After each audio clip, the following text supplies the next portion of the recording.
See how I took ultimate revenge. I hope you all enjoying this long story. Okay, let's go on to the story. My name is John Carlson, and I had been in Tokyo on business for a week. I left LA on Saturday at around 1 p.m. and arrived in Tokyo on Sunday at around 4 p.m., even though the flight is actually only about 11 hours. The international dateline plays havoc with those not used to it, but I was accustomed to the nuances of time change between the west coast of the USA and almost all of Asia. I am a self-employed engineer specializing in designing buildings to resist the stresses of earthquakes. I do not want to brag too much, but I am very good at what I do and am in high demand all throughout the Ring of Fire countries. Because of that, I travel about 1 week out of every month, hence my current trip to Tokyo.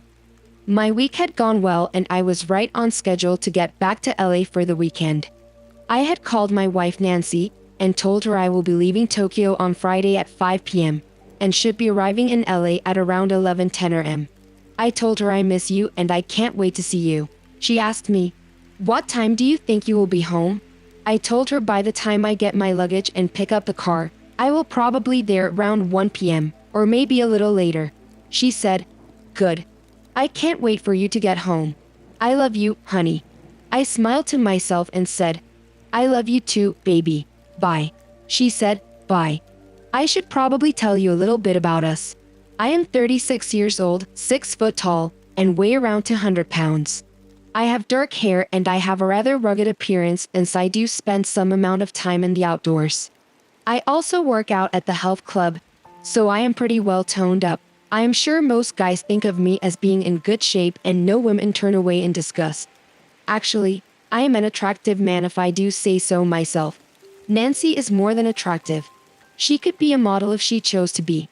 Her looks are stunning and her figure never fails to turn heads. Both men and women. She is 34 years old, has long dark hair, is around 5 feet tall, and her body is proportionally perfect for her height and weight. As I said, I am a self-employed engineer specializing in designing buildings to resist the stresses of earthquakes. I make a comfortable monthly income, but as part of the fee for my service, I have always received a small percentage of the monthly lease value of each building I have consulted on. Also, as I said, I am very good at what I do and I have been very busy for the past 8 years, and the total from all the buildings amounts to over 5 million a year. My wife knows about the income we have, but she pays very little attention to money. We only spend a small portion of the leasing, and unless we have major purchases like vacation homes, automobiles, or special items like jewelry and art, we do give quite a lot of money to charity and the rest is invested. Nancy just goes with the flow on what investments we have. So I make almost all of the decisions. I do try to keep her informed, though, so she isn't out of the loop. One of the investments is in 3 health club franchises in the Lake area. One is in Thousand Oaks, one in Santa Monica, and one in Rolling Hills Estates where we live. I got in on the ground floor of a new franchisor that claimed to be a step up from the others. And there. We have done really well financially on those 3 health clubs and regularly work out at the one near home.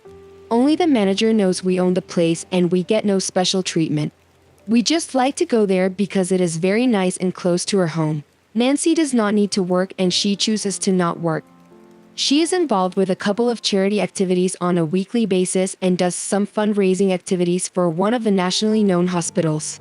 She also spends quite a bit of time at the health club keeping fit. Her week is usually quite busy with all she is involved and enjoys being with me on evenings during the weeks when I am home and on weekends. Once in a while she will travel with me on my business trip. Well, back to the present. I arrived and live on Friday at 11:10 a.m. as planned. That's right. I arrived 6 hours before I left. That sounds so wrong and pretty funny, but it is true. You have to remember the international dateline, and it just happens. Another example is if you fly from Detroit to Chicago, you can also arrive before you left. Since the flight takes less than an hour, and the time difference is an hour, that has nothing to do with the international dateline, but it should help you understand my arriving so early from Tokyo, from Detroit to Chicago. You beat the clock, but from Tokyo to let you beat the calendar. When I got in, I immediately called home to let Nancy know I had arrived on time and she wasn't there. I left a message on the machine and went to get my bags from the baggage claim. It took a bit longer than usual for the bags to come out, so I was just hanging around. As soon as I had my bag, I headed to the shuttle to take me to my car. I knew that Nancy wasn't home, so I decided to go over to my office and get some of my paperwork caught up, so the next week wouldn't be so hectic. I got home a little after 5 p.m., and Nancy's Beamer was in the garage. The problem was that there was a Ford F-150 parked in my stall in the garage. I parked behind Nancy on the driveway and went into the garage and closed the door. I snooped around the pickup truck a bit to see if I could tell whose it was. I saw a paycheck stub lying on the seat from the health club and noted the name. It was Roger Williams. I immediately got a really bad feeling in the pit of my stomach. Roger was the epitome of the perfect male specimen. He was a personal trainer at our club.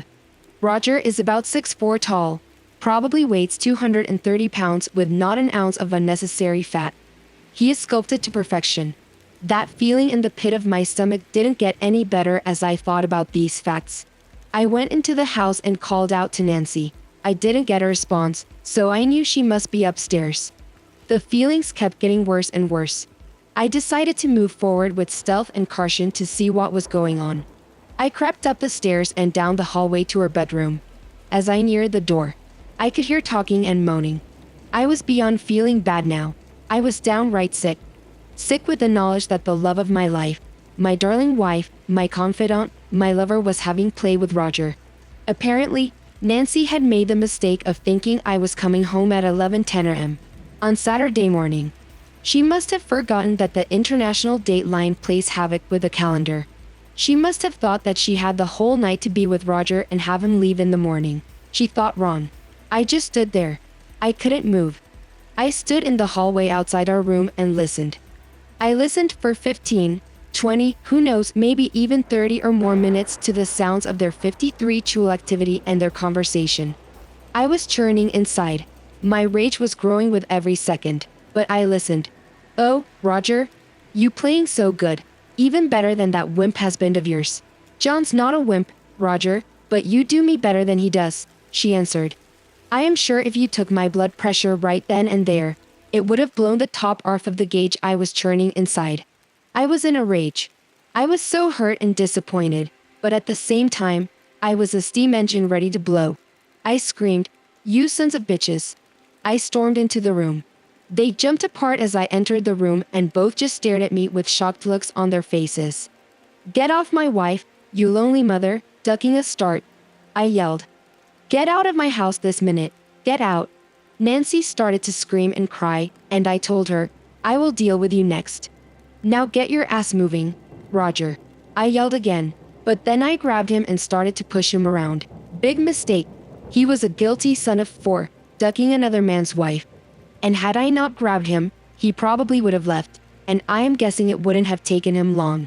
But I grabbed him and he immediately turned defensive. The best defense is a good offense, and he used that principle to the utmost. He grabbed me by the arms. When we got to the top of the stairs, suddenly I fall backwards down. I felt the intense pain that followed for a few seconds before I blacked out. When I regained consciousness, a paramedic was kneeling beside me. I had an oxygen mask on my face to help me breathe, in my chest, arms, legs, and head hurt like hell. They had lifted me onto a stretcher. They were going to transport me to a hospital. I indicated to the paramedic that I was awake and that I wanted to talk. He took the mask off for a little while and started asking me questions before I would answer him. I said, "Under no circumstances do I want you to take me to Mount Isa Hospital in LA. I want to go to the hospital and include my wife. Had a lot of connections at Mount S and I didn't want her to have any influence over my treatment. Also," I said, "I do not want my wife to be allowed to be with me or see me or be in my room no matter what happens to me." At that moment I heard her gasp. "Oh, John, no, please don't do that. I want to be with you and take care of you." I literally yelled, "No way. I don't want to see her face. You hear me?" The paramedic nodded his understanding to me, and they transported me to hospital. Later, after they had finished working me over, I spoke with the doctor. I was lucky I hadn't broken my neck or back. Nancy tried to see me numerous times, but the hospital staff honored my request to keep her away from me. She called me on the phone and I wouldn't take the calls. She sent messages, but I tore them up without reading any of them. Friends would stop by to see how I was doing and always said that Nancy wanted to see me, to talk to me. I refused. All in all, I was in the hospital for 3 weeks, 10 days in intensive care and 11 days in a regular room. The police interviewed me a couple of times about what happened, then wanted me to press charges against Roger, but I refused. During that time, I had a lot of time to think about my life and where I had been and where I would be going from here. I was born with a temper and as a simple statement, but the depths of information that conveys is not so simple. My mother and father knew I had a temper and would do just about anything to keep me from getting upset. Oh, there would be times when something would go wrong and I would go off, but not too often. When it happened, you didn't want to be around me because I would go way out there over the edge. That is what happened when I walked into my bedroom. I was going to be out over the edge, but unfortunately, Roger was a better specimen than I was in temper or not. He got the best of me, but the rage was there. Getting back to my earlier years, around the time I was 11 years old, I was working on the gears of my bicycle to get it to work better. I had a problem with the gears sticking and it made it more difficult to shift while I was riding and I was getting pissed. Finally, I had it and I picked up my bike and threw it as far as I could throw it.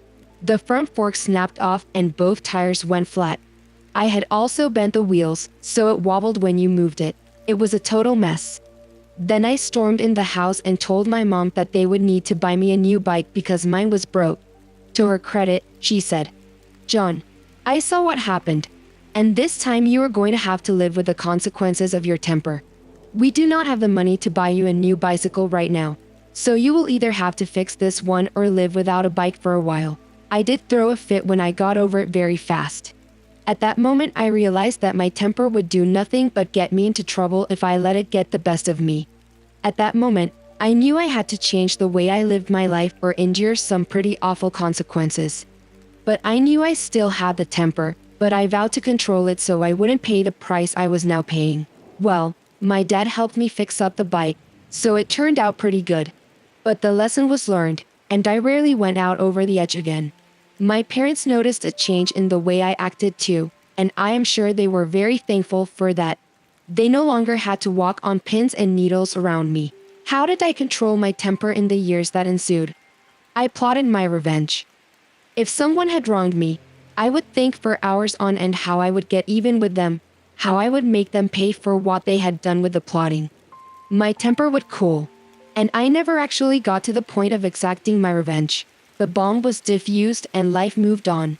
Update: I knew that was not going to happen this time.